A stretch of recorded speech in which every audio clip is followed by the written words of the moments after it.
भारत की आबादी चीन से भी आगे बढ़ गई है। इसके कारण हमारे संसाधन कम पड़ते जा रहे हैं और यही हाल रहा तो पानी के लिए भी हम तरस जाएंगे।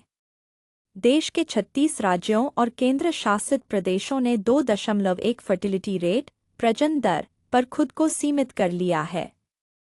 2.1 फर्टिलिटी रेट को भारत की जनसंख्या के हिसाब से बेहतर फर्टिलिटी रेट बताया जा रहा है। इससे भारत में न तो नौजवानों की कमी रहेगी और न ही बूढ़े लोगों की संख्या नौजवानों की तुलना में बढ़ेगी। जापान इसी समस्या से जूझ रहा है। वहाँ बूढ़े लोगों की संख्या नौजवानों से बहुत अधिक हो गई है। बिहार में प्रजनन दर 3 है।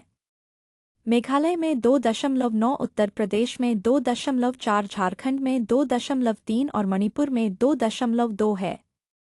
सिक्किम में प्रजनन दर 1.1 है। गोवा में 1.35, लद्दाख में 1.35, लक्षद्वीप में 1.38 और चंडीगढ़ में 1.39 है। हाल ही में संयुक्त राष्ट्र ने कहा है कि भारत की जनसंख्या 2060 के दशक की शुरुआत में लगभग 1.7 अरब तक पहुंच जाने का अनुमान है और इसके बाद इसमें 12% की कमी आएगी। लेकिन इसके बावजूद यह पूरी शताब्दी के दौरान विश्व में सबसे अधिक आबादी वाला देश बना रहेगा। वर्ल्ड पॉपुलेशन प्रॉस्पेक्ट्स 2024 रिपोर्ट में कहा गया है कि आने वाले 50-60 वर्षों के दौरान दुनिया की जनसंख्या में वृद्धि जारी रहने का अनुमान है और 2024 में यह 8.2 अरब तक पहुंच जाएगी, जबकि 2080 के दशक के मध्य तक लगभग दुनिया की आबादी लगभग 10.3 अरब हो जाएगी।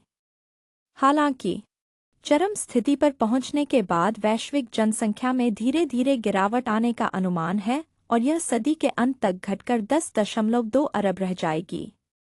भारत पिछले साल चीन को पीछे छोड़कर विश्व का सबसे अधिक जनसंख्या वाला देश बन गया था और 2100 तक यह उसी स्थान पर बना रहेगा।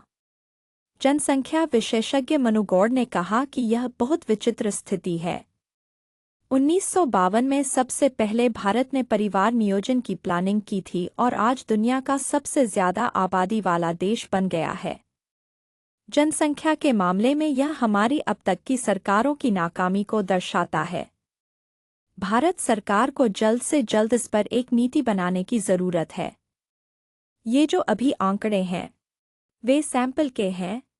हमारे असली आंकड़े 2011 के हैं। इसके बाद जनगणना नहीं हुई है। यह भी जल्द कराने की आवश्यकता है।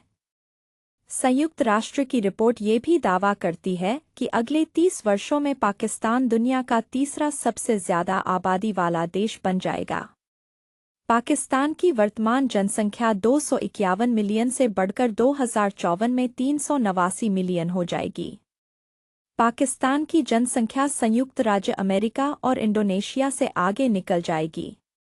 तब भारत की जनसंख्या 1.69 अरब और चीन की 1.21 अरब होने का अनुमान है।